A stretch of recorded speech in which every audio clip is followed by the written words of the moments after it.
You came all this way. Watch the test. It's a hell of a freaking light show. You're gonna love this. Green Goblin, Doc Ock, Venom. When I say great Spider-Man villains, you probably think of these guys. When I say Kingpin, you probably think of Daredevil, but he actually has a past with Spider-Man, our only real film depiction of this tussle coming in the form of Into the Spider-Verse. The film is great for tons of reasons, as you know, but on the list of things people like about this movie, they rarely mention the film's main antagonist. Is he a good villain? Why did the writers go with him rather than a classic Spidey foe? And what score would I give him 1 out of 10? Let's find out. What are you doing?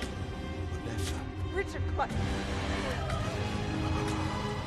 Something I actually really admire about this film is how they take time to set up Kingpin's motivation. In a movie where they have to set up 1, 2, 3, 4, 5, 6 characters, it would have been easy to just reach into that generic villain motive bag and decide, hey, maybe he wants money or to rule the world or something like that. Instead, they tap into what a lot of Kingpin adaptations have used, and that's this personal connection and love for his family. We don't get a ton of details, but we get more than enough. Besides, there's also like 2 other villains in this thing. We can't spend all damn day learning about Kingpin. The leader of a crime organization before the film starts, it's easy to see that our villain has a pretty heated past with the Spider-Man belonging to Miles' universe. At some point in their rivalry, Wilson's wife Vanessa would walk into the room and see her husband Fisk banging Spider-Man. His fist right into Spider-Man's face. He's banging them fists. Fleeing the scene out of fear for their loved one, the two get in a car accident, resulting in both of their deaths, an event that very justifiably so changes Fisk for the worse. Pulling a Kevin Feige, Wilson turns to the multiverse for a solution to all his problems, trying to find a way to bring back his wife and son from a different dimension where they never died. The guy is messing with some naughty science, dangerous technology that might destroy his own world in the process, but he does not care, whatever it takes to see his family again. It's nothing too complicated, but it does plenty to get the job done and establish Kingpin to be more than just a one-dimensional villain.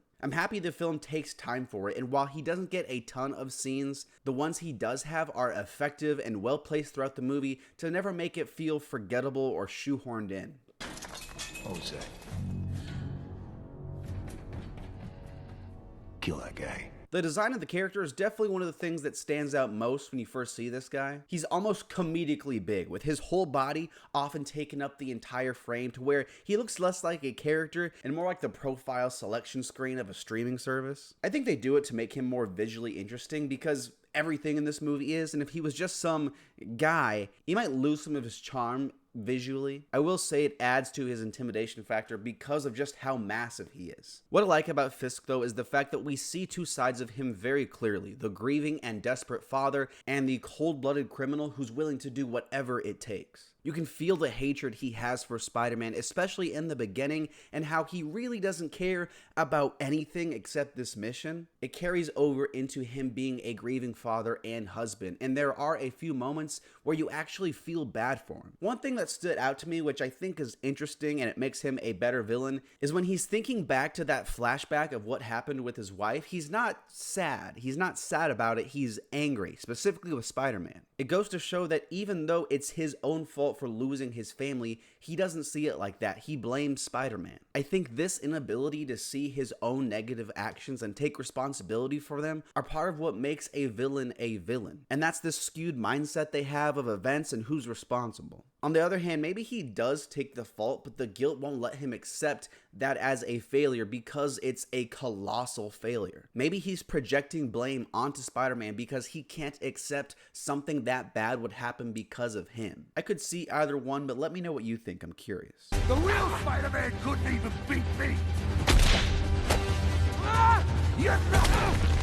I said earlier, Fisk doesn't have a lot of scenes, but the ones he does have are pretty good. When we first meet him, he's introducing us to the Collider, and then he colliders his fist into Spider-Man in a, no pun intended, very hard-hitting death. It's a big moment, but even further than that, he gets the actual kill on Uncle Aaron later in this movie, something that's super important in this film and the overarching plot of the Spider-Verse films in general. It adds to Fisk as a villain because he leaves an impact, something that's actually going to matter, and I like when they allow villains to actually have these moments. The ending itself, though, is awesome. We get that moment of extreme sadness from the character as his family finally starts to come back, but in a direct parallel of that moment he lost them originally. Revisiting it after Across the Spider-Verse, it shows the consistency in something happening across all timelines. An echo of that timeless warning of securing your destiny on the path to avoid it. It's a tough moment for Fisk, but the culmination of all of his wrongdoings and blameless actions. Forcibly trying to make something unnatural natural, regardless of who it hurts along the way. The fight with Miles is great too, showing the threat Fisk actually is, and that's why I like him for a villain in this film. Any other villain might not seem like a realistic threat,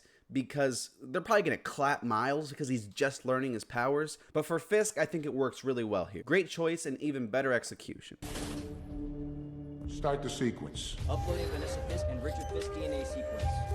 For the most detailed and complex version of the character, I'd still point you in the direction of the Daredevil series, but it's amazing what they do with this character in such little time. He's not this crazy memorable villain because the movie isn't really focused on him, but they still give the attention deserved in making him an interesting character. He's a great addition to this film and gave me a lot to think about, which I can't always say for every animated villain. I'm gonna give Kingpin from Into the Spider-Verse an 8. They're gone.